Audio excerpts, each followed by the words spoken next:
All right, guys, welcome to Life of Leisure. This is basically just a quick intro to tell you what you're in for. This is going to be a podcast and a vlog, basically just following myself, my family, our company, and we're going to be looking behind the scenes of the leisure industry, behind the scenes of our company, and you'll also be following us as we go to places like Florida, places like Alton Towers in the UK, and anywhere else that we think could be interesting for a leisure activity. So it doesn't have to be something like roller coasters or anything. It could be something like, I don't know, camping and all sorts of stuff. See what shenanigans that we get up to. But first off, let's get into it with a quick podcast. Okay, folks, here we are, sat fireside with the young man himself. It's Mr. Glover, Mr. Lover Glover. There you go. Pulling faces for an audio podcast is always good. So, welcome to the podcast, mate. Yeah, thanks for having us. Yeah. So he's a little bit confused. He's wondering what's going on. We're recording this with a camera. So anybody who has chance to go on our YouTube channel, check out My Life of Leisure, at My Life of Leisure, I should say, or at Life of Leisure. Any of these things, and you should find us, look for the logo, and you'll be able to watch some extra content on each of the podcasts. So there's a little bit of a snippet, a little bit of a thing for you there. Yeah, nice. But before we get into it, Yeah. I think we need some facts. Okay, facts. We need some Uber facts. Now, there are other facts available, but I like to use Uber facts. So Before Uber facts start trying to sue me for mentioning their name without giving them some ducats, everybody go give them a like and a share and a bit of love. That means we can get supported by them now, because they might help support us because we've put people onto them. I think there's a chance they won't. Yeah. So, okay. Anyway, let's have a couple of Uber facts. This one might not surprise you. Okay. Okay. Not getting enough sleep can make you more likely to lie, cheat, and steal. Now, Eddie Guerrero would probably go along with that. Yeah, I was going to say Eddie Guerrero. Yeah, interesting. It makes you more inclined to lie, cheat, and steal because you're tired. As in, if let's say an athlete didn't get enough sleep, then they're not going to have the energy to win the race, so they'll probably try and cheat to win. Is that what they're saying? Well, everybody can tell that I'm quite the athlete myself. They can on the podcast. And on the audio podcast. On the audio podcast. I must admit, I think some people are just more likely to lie, cheat, and steal. Do you think maybe it's actually the other way around? The people that are more likely to lie, cheat, and steal, they stay up lying, cheating, and stealing, and therefore don't get any sleep? Oh, nice. So maybe it's not fact that the lack of sleep causes you to lie, cheat, and steal. It's just the lie, cheating, and stealers don't actually sleep at night because they're up robbing or something. I don't know. Yeah, who's robbing? He's a big guy. Hey, you were up robbing. But that would make more sense. Right, okay. Okay. I mean, I'll have to fact check that if there's an Uber fact, but yeah. Well, apparently there is. I feel that you also suffer from tachophobia. Tachophobia? Like I'm scared of tacos? What's this? A fear of getting pregnant. Oh, yeah. To be fair, ever since I saw the film Junior with Arnold Schwarzenegger, yes, absolutely. Yeah. Yeah. I want to know how they got that out of him. I don't know. I've never seen the film. Have you never seen the film? Oh, it's a great film. It's the two twins, Arnold Schwarzenegger and the guy who looks like him. He looks identical to him. What's he called? I can't. Danny DeVito, that's him. I can't tell them apart. Only the mother can. That's absolutely true. Well, they're in that film as well. It's the sequel. Yeah. It's not the sequel. It's not the sequel. It's a great film because Arnold Schwarzenegger gets pregnant and has a baby, and why wouldn't he? It's ahead of its time, I think. Why wouldn't he indeed? I don't know. I'm not going down that rabbit hole either. Yeah. So, here we are, sat in the Twisted Brew.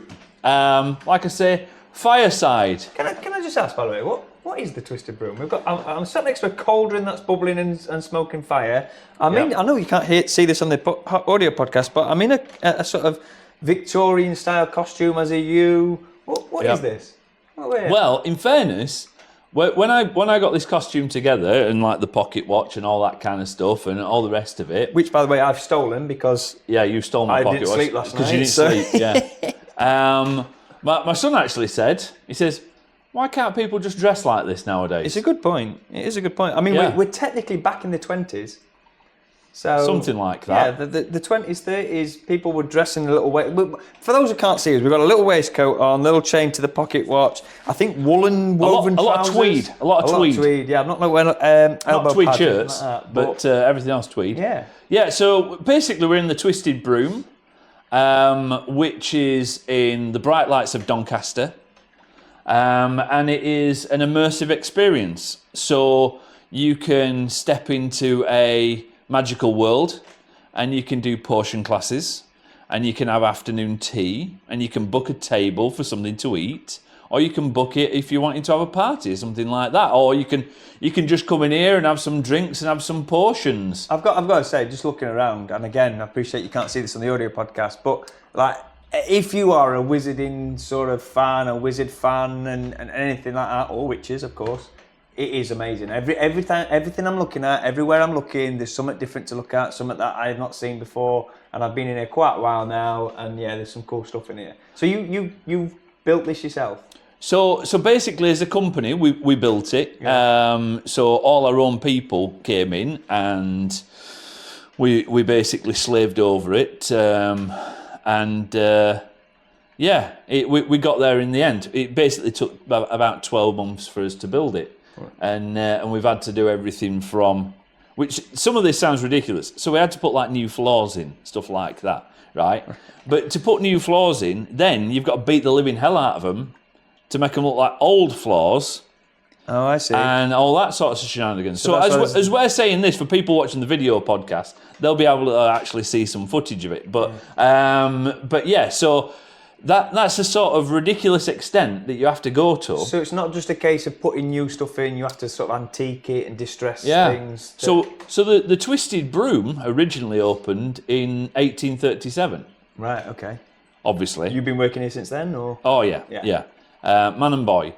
So and wizard. And wizard. So yeah, it's basically it needs to look like it's been here for an absolute age. Yeah, and it does. It does look again, for those who can't see it, things are disjointed. Nothing seems to be level. Everything's at like different angles, and things are cluttered stuff. I think there's a couple of sort of there's a lot of clutter books and things like that. There's stuff moving around as well. Then are these props that you bought in, or are these? No. These are all... So all the stuff that's in here, is stuff that we've made. We've come up with, pretty much. I mean, it's stuff like lighting. Yeah, we're not going to make our own lighting. What's the point in that? We're not going to do that. But other stuff that actually moves and does things and all that sort of stuff. Yeah, we create all that ourselves. And then all the rest of the things, it basically just takes a long time going round a load of salvage places, antiques places, finding stuff that's going to fit into the theme of it. Because you can make literally everything if you want, but why are you going to take the time over making some old chairs and stuff when you can just buy some old chairs? Of course. What's the point in that? But this is all part of the podcast and the vlogs, to look at a little bit behind the scenes with us, but also to join us as we're seeing other stuff. Well, it's interesting you mentioned that, because I know you're a massive Disney fan. Huge Disney fan, right? Yeah, I'm a huge mark for well, not just Disney. I like Disney. I like the quite a lot of the Universal stuff. I like quite a lot of all that kind of thing. Yeah. The immersive things. So I like to go to like the immersive theatre type stuff. Sure. Okay, where you're really thrown into it, and it's like you're running around like, oh my goodness, what's going on here? For example, did one down in London. I don't know if anybody can tell yet, massive geek. Okay. So went down there, and it was an immersive evening. We had a couple of hours in there, and it was all to do with Torchwood, which, as you well know, is part of the Doctor Who universe. Right, not Guy Fawkes. That's a different sort of Torchwood. Different Torchwood. Yeah. So Torchwood, and basically went down there, and the crew that put that on was fantastic. Yeah, it genuinely was fantastic. I think there was probably about 15 actors dotted about, something like that, and we were running around, and there must have been. Let me think about it. there's probably about 20 to 25 paying customers in there. Right. Okay. We were all in there, and we were all sort of like just totally free roaming, wandering about. There were set pieces, but that kind of like brought everybody back together again, but not so many of them. Right. There were a few, but not so many of them. So you were going off your own sort of thing, or you were all together? Yeah, totally. You could just go anywhere you wanted. Wow. Anywhere you wanted. Talk to all the actors. And you had a wander off, and next thing you know, you're getting like bundled into this like side lab where you were going in there, and there was a professor in there, and he's talking about, that'll be the clock, he'd be talking about all sorts of stuff that's going on in the Torchwood world, because there's been a rift in the timelines and things like that. This is before the multiverse. So did you have like a storyline? Was it a storyline you were following, or was it one of them make your own storylines as you go along? How? There was. So they started off with a story of what's happening. There's this rip through time. We've got to try and, I suppose, heal it or plug it or whatever. They're needing our help. I'll be perfectly honest with you. Out of the 20-25 of us, I don't think any of us helped in any sort of capacity at all. Did they sort of just push you through? We were more hindrance than any sort of help, but we were there to witness it. Yeah, that's all you're paying for, I suppose. And we were sort of like, and then things would happen. Unfortunately, this experience is now finished. It was down in the Big Smoke down in London. Hopefully they're going to bring it back or something like it. They've got plenty of immersive stuff that are going on. I mean, I don't know when this is going out, but we're coming up to Christmas. They've got like the Christmas Carol experience. I think there's always a Fawlty Towers immersive restaurant thing. Yes. There is a Doctor Who thing, a War of the Worlds thing. There's a War of the Worlds, definitely. I fancy that. That's been on for quite a while. And from what I can tell, if they don't want this spoiler to get out, they need to watch what they're doing on social media. From what I can tell, there is a VR element to it as well. Wow, okay. I don't know how big the VR element is, but it's definitely in there. As in you'll be wearing headsets then, at some point you are wearing a headset. Yeah. Yes. That'll always be interesting to see how you go from being immersive to, okay, now put on the headset, and because sometimes that can sort of take you out a little bit. Now, something that it's something that we've shied away from with our core business being escape rooms. Yeah. And I would probably say for the last, 6-7 years, we've had people say, "Oh, you want to get some VR in the game? You want to get in there and get some VR?" I don't think VR is quite to the point of it's intuitive enough for every Tom, Dick and Harry to just walk in there, pop on a headset, and they immediately know what they're doing. Yeah, sure. Because we have to, literally no offense to anybody, but we have to plan to the lowest denominator and just do it. They might not solve the puzzle, but they'll understand how to use it. You're spelling everything out, or there's exactly. a way signposting, I think it's called, where you point in the right direction, things like that. Yeah. So, and also my argument with VR as well is how quickly it can be outdated now. Very much so. Not necessarily just the technology, which as soon as you buy a headset or something like that, the next headset's already on the market and things like that sort of thing. So you're always outdated.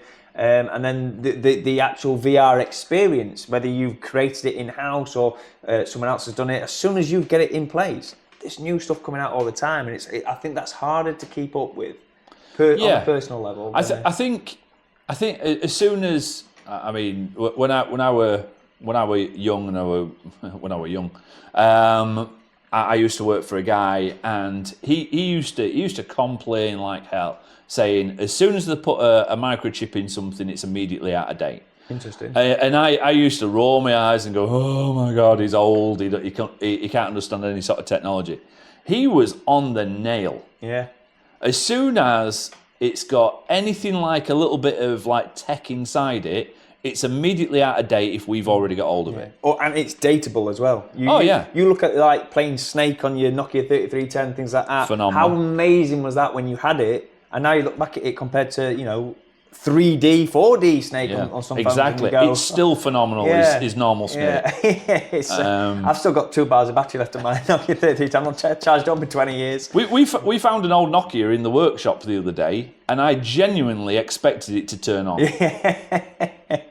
Genuinely. I think I've seen people use them as like cement bricks and things like that, because they are. You just can't just like an iPhone or any other smartphone. We should have one here in the Broom, because it would fit right in. Into the magical world. Yeah, in the magical world, how is it powered? Yeah, absolutely. But so we've looked at stuff like VR. Yeah. So I'm interested in how the War of the Worlds is actually going on, right? And how they do that transition between you're in an immersive environment like this to you're wearing a headset that's obviously going to be quite bulky and you're going to know you're wearing it, and you've had to put it on and take it off and stuff like that. But also, how are you controlling that? So War of the Worlds is definitely somewhere near the top of my list of stuff that I want to do. I think it's a lot of people's lists like that, and it's rated one of the highest things in the UK at the moment. Well, also another one, if anybody fancies it, Phantom Peak down in London. Yeah. Now, so that's the escape room town. Would you call it escape room village? I haven't been to it yet. I just know it's very large, and you need to plan on being there for a long time. Yeah. I know some people have been, and I haven't spoken to them yet about it. What I'd like to do is I'd like to get them on the podcast and chat about it. Let's see how excited they are about getting in front of a camera. Yeah. I really fancy that. I've been fancying that before they even opened. It's just, unfortunately, I haven't had a chance to do it yet. Well, that looks like it's sticking around for a while because it is super duper popular. So if you fancy an escape day, I guess, because it's from what I understand, it's a village where there's live actors in there and there's mysteries to solve and puzzles to solve, but you could also just take in the life of I don't know if it looks like a western town or something. It's not modern day, is it? It feels like not modern. No, it's got a. I don't know if it's even in this world. I don't know if it's this sort of universe, but it's definitely something that's dated back. You could sit there at the bars and things. And I think Neil Patrick Harris is. I think he's either got a hand in it or he's some sort of connection to it or something like that. But he's a huge fan of escape rooms, so I imagine he would have been up for that. Yeah. So this sort of thing and going to stuff like that is all part of what we're wanting to do with the vlog and the podcast. And as we get footage or as we take footage of that sort of stuff, we're going to be putting it onto his YouTube channel, which is also called Life of Leisure. So that's going to be on there as well. So there's a bit of all sorts, really. Well, just before we sort of wrap up or close anything at all, I just want to. There's one story that you tell me that is quite important to what I think this podcast and this channel is going to be. Okay. And you always talk about the attention to detail. So there's detail that you put into your products that most people won't notice, but it makes a difference that it's there. Yeah. And from the background of theatre, I know a lot of things where a lighting cue or a certain prop or a certain piece of set or a certain piece of costume is very, very important. Yeah. And a lot of people might not realise it is what it is, but without it, it loses something. And you always talk about the attention to detail. I want you to go into, if you won't mind, just telling the story of the guy painting the wall that made you go, oh, right, the attention to detail is so important. Right, I know exactly what you're on about there. Right, okay. So, as you mentioned earlier, I'm a massive fan of Disney. Yeah. And I've been very lucky to go to a couple of the parks and stuff like that, and over in Paris and also over in Florida. And the first that I ever went to, the kids were really young. We're a pretty big family, as you'll be finding out on the channel. We're a pretty big family. We're a family of 7, but the kids were pretty young, and we managed to go to Euro Disney, I think it was called at the time, but Disneyland Paris. And we went there, and it was the first day. And I'd been wanting to go to Disney all my life. And basically walked in. I was obviously more excited than the children because I literally stampeded them so that I could get through past them. They were just taking the time. Yeah. Damn those little legs.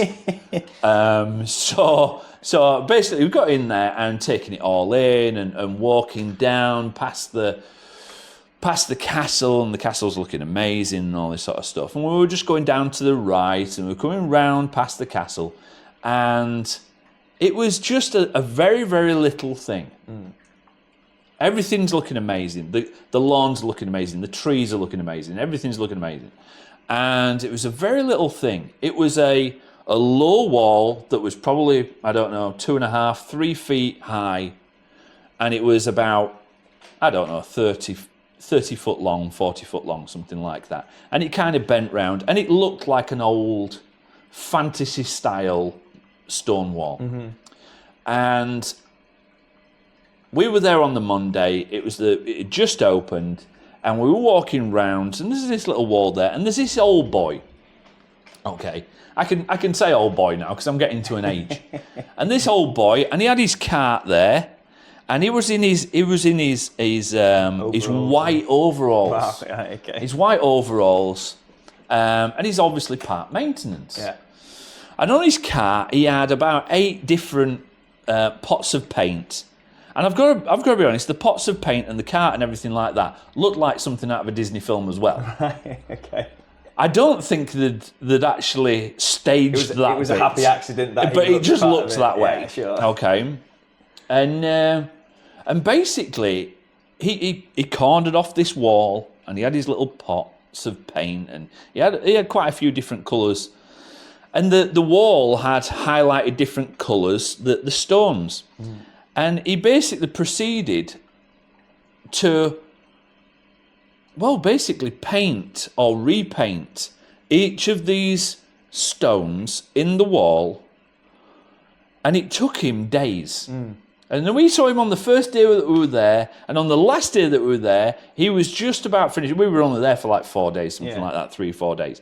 And on the last day, he was finishing the wall, and he had touched up everything, every single stone and every little bit of mortar. He touched it all up. And I've got to be perfectly honest, it looked exactly the same as when he started. Okay? And the bit that I took from that was, they're not giving it chance to wear. Yeah. Yeah. And it's that sort of attention to detail. I looked at it and I thought, damn, that's really impressive. Yeah. That's really impressive to have that level of detail for you to go, yeah, I like that.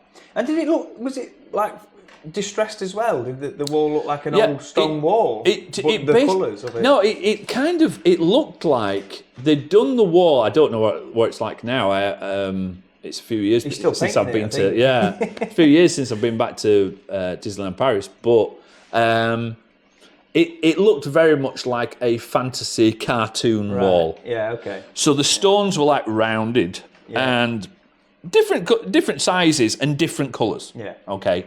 And bigger bits of mortar between some and less than others and all that sort of stuff. And the top of it went up and down and it sort of like bent round. So it wasn't supposed to look like an old rotting stone wall. It was meant to look like a fantasy cartoon. Yeah. Sure. And that's exactly what it did look like. And that's exactly what it looked like when he finished. It'd be interesting to know how often they go back and paint, because it takes him 3 or 4 days to paint that wall, and I assume there's more than him in the park doing things. I'd guess. How they go back and update things. But I know, like, from other trips that you've taken to Disney, where you've sort of sent me images of, we might be planning something, a project that you're planning, saying, look, this is the detail we want.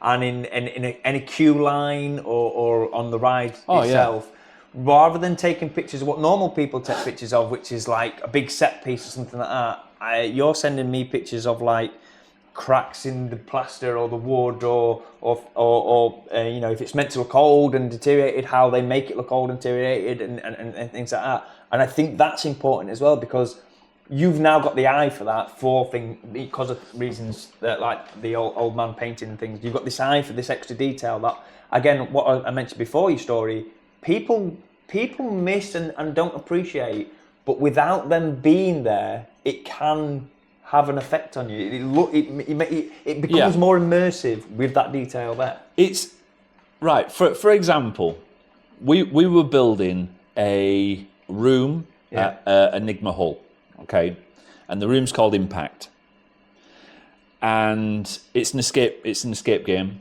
and I don't like to play or be around any sort of game or theme that's similar to what we are planning on doing. I don't mind playing a game that is similar to what we have done. Yeah. Because we're done, it's a dead issue to us, we've finished it, we're moving on to a different thing because we don't duplicate anything that we've already done. Which is great. I like that about Enigma. But... That'll be the clock again. That'll be the clock. But I saw something, and again, this is a great YouTube channel. You've got to be careful saying it, and you've definitely got to be careful typing it in. Okay, it's called Gratuitous Sets. Right. Okay. Okay. That's SETS at the end. Yeah. For any lads that's watching this, right? If anybody should see your search history, say that's what you were looking for. So it's called Gratuitous Sets, and they said something on there that was like, that is so right. Right. That is so right. Because they built a spacey themed escape game, okay? And I must have seen that, it was a few years before we did Impact, before we were thinking of doing Impact. And they actually said when they were doing it that if you look at like any of the like sci-fi type shows, Battlestar Galactica or whatever, you know, there are no right angles in space. Okay, everything's shaped like a 50p or some sort of mad shape. To the point of Battlestar actually cut the corners off of like sheets of paper. You know, if they were using it, it'd have one corner cut off it. And they actually said that. They just said there's no square rooms. There's no 90 degrees, right? And when we were building, right, that came back to me. And we're like, he's right. There's no 90-degree corners in the space. So when we were building it, we wanted all the rooms to not just have like they weren't square, but also they came in at the top and at the bottom and all that sort of stuff. So again, there was no right angles anywhere. And when you step into something like that, and I'm not trying to put ourselves over or our own stuff over, but when you step into something that's like that, it's that little detail nobody notices, right? But it's that little detail that's talking to the little person in the back of your head that just says, yeah, that's right. Yeah, I suppose it's the difference between, and there's a lot of escape companies out there, and I know everyone's got different budget sizes and things like that, and that's fine. But it's the difference between going, oh, we're now on a spaceship, or oh, we're in an office that looks like a spaceship. Yeah, the comments that I've heard coming out of that one, I forgot we were in a... Yeah. I forgot we were in an escape room, or I forgot we were... And then they'll follow it up with something else. And if you can get them to forget about life for a little while, that's all we're aiming to do. Yeah. Whether you escape the game or you don't escape the game, that's kind of irrelevant. That for a lot of people, especially when they get into it, they get very blinkered into, well, it's all about the escape. It's not actually about the escape. It's about escaping what's out there. Yeah. For an hour or an hour and a half. That's what it's about. And that's why people go to immersive theatre. That's why people go to Disney, Alton Towers, whatever. They're escaping their lives for a short period of time so that they can maintain that semblance of sanity when they go back to their normal life and they do whatever they do. You know, you talk about Disney, people go there and fully grown adults that are midlife age or anything like that turn into children again.